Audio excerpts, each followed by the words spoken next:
મિત્રો વણોદ જે ગુજરાત રાજ્યના સુરેન્દ્રનગર જિલ્લાના દસાડા તાલુકામાં આવેલું એક ઐતિહાસિક ગામ છે, જેનો ઇતિહાસ સદીઓથી શરૂ થાય છે.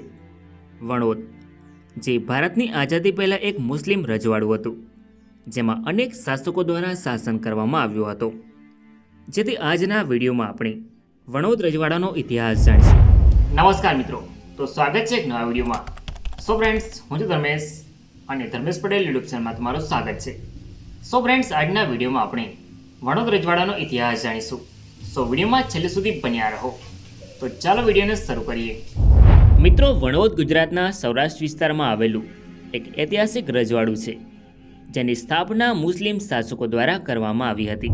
તો મિત્રો, સૌપ્રથમ જાણીશું આપણે વણોદ રજવાડાની સ્થાપના કેવી રીતે થઈ અને કોના દ્વારા કરવામાં આવી. ઈસવીસન 746માં ચાવડા વંશના મહાન રાજા વનરાજ ચાવડા દ્વારા એક નવી રાજધાનીની સ્થાપના કરવામાં આવે છે, જેનું નામ અણહિલવાડ રાખવામાં આવ્યું. વનરાજ ચાવડાએ ઈસવીસન 746થી 780 સુધી શાસન કર્યું હતું. તેમના શાસનકાળ દરમિયાન તેમણે વણોદની સ્થાપના કરી હતી. ત્યારબાદ 400થી 500 વર્ષ પછી ગુજરાત પર સુલતાન અહમદ શાહ પ્રથમનું શાસન આવે છે. તેના સમયગાળા દરમિયાન જોધપુરમાં રાવ ચંદોજી રાઠોડનું શાસન હતું.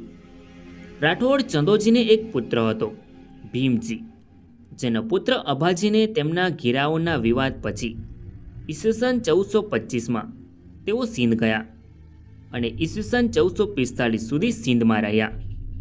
ત્યારબાદ ઈસવીસન 1445માં તેઓ સિંધથી ગુજરાત આવે છે અને મુસ્લિમ મહિલાઓ સાથે લગ્ન કર્યા.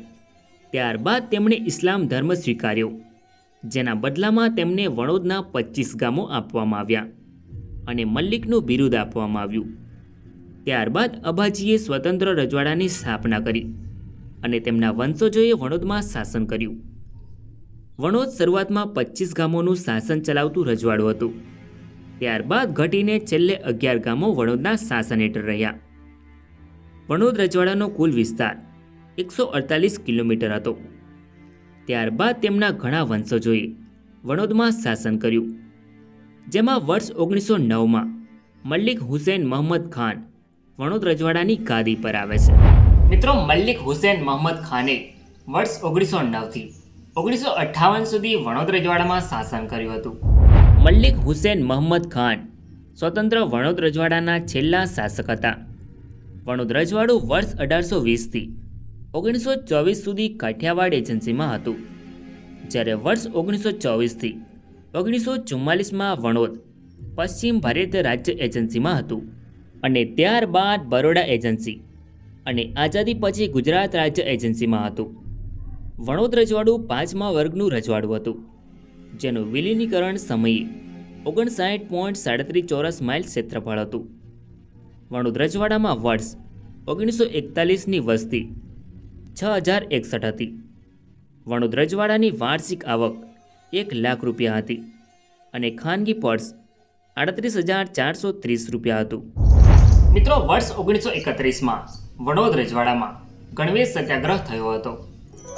વર્ષ 1931માં વણોદના વતની વીરચંદભાઈ ભીખાભાઈ શેઠ, જેઓ 24 વર્ષની વયે ધોલેરા સત્યાગ્રહમાં ભાગ લઈ જેલની સજા ભોગવી હતી અને ગાંધી ઇરવિન કરાર બાદ તેમને જેલમાંથી મુક્ત કરવામાં આવ્યા હતા.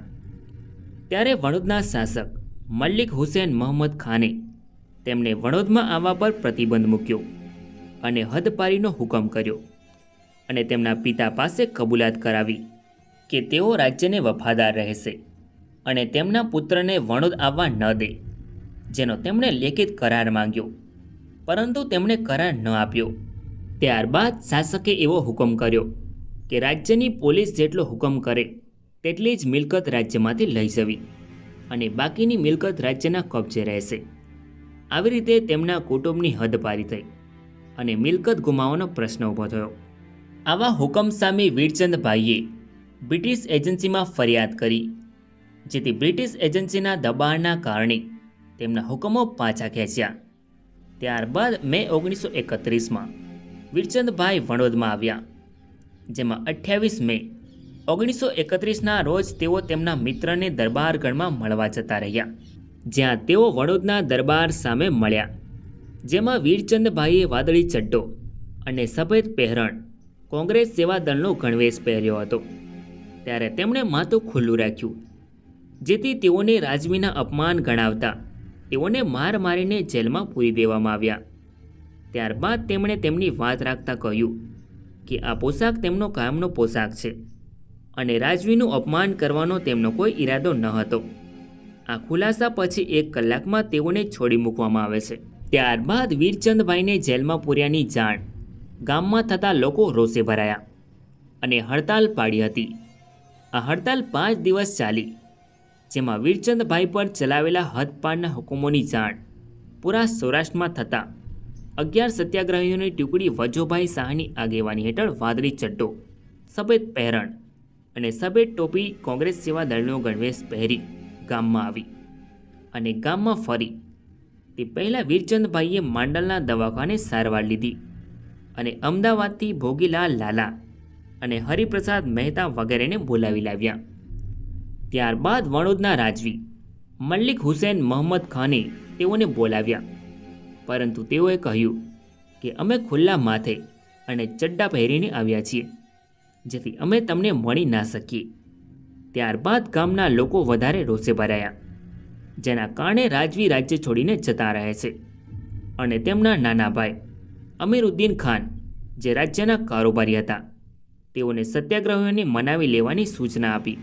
તેમણે સત્યાગ્રહીઓ સાથે વાટાઘાટો કરીને રાજવી વતી માફી માંગી અને 6 જૂન 1931ના દરબારની દિલગીરી શીર્ષકથી દરબારી ગેજેટર્યું બહાર પાડ્યું, જેમાં લખેલું હતું કે વીરચંદભાઈને માર માર્યો અને જેલમાં પૂર્યા, જેથી વીરચંદભાઈ અને તમામ પ્રજાની માફી માંગી અને વીરચંદભાઈના કુટુંબને હેરાન ન કરવામાં આવે અને મહાસભાની શાંત અને રચનાત્મક પ્રવૃત્તિ કરતા કોઈને અટકાવાશે નહીં.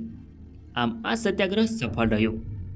મિત્રો, ભારત દેશમાં 1947 સુધી અંગ્રેજોનું શાસન રહ્યું હતું. ત્યારબાદ ભારત દેશ અંગ્રેજોના શાસનમાંથી આઝાદ થયો. ત્યારે ભારતનું વિભાજન થયું. ત્યારે ભારતના ભૂતપૂર્વ મૂળ રાજ્યોને નવા રચાયેલા ભારત સંઘ અને પાકિસ્તાન ગમે તે એકસાથે જોડાવાનો વિકલ્પ આપવામાં આવ્યો હતો. ત્યારે વણોદ રજવાડાના છેલ્લા શાસક મલ્લિક હુસેન મોહમ્મદ ખાને વણોદ રજવાડાને ભારત સંઘમાં સામેલ કર્યું, જે આજે ગુજરાત રાજ્યના સુરેન્દ્રનગર જિલ્લાના દસાડા તાલુકામાં આવેલું વણોદ ગામ છે. મિત્રો, આ છે વણોદ રજવાડાની કોર્ટ ફી, જે તમે સ્ક્રીન પર જોઈ શકો છો. સો ફ્રેન્ડ્સ, આ તો વણોદ રજવાડાનો ઇતિહાસ. આઈ હોપ કે તમને આ વિડીયો ગમ્યો હશે. સો વિડીયોને લાઇક કરીને કમેન્ટમાં તમારો અભિપ્રાય જરૂર લખો અને ચેનલમાં નવા હોય તો આવા જ અવનવા વિડીયો જોવા માટે ચેનલને સબસ્ક્રાઈબ જરૂર કરો. તો મળીએ નેક્સ્ટ વિડીયોમાં. ધન્યવાદ.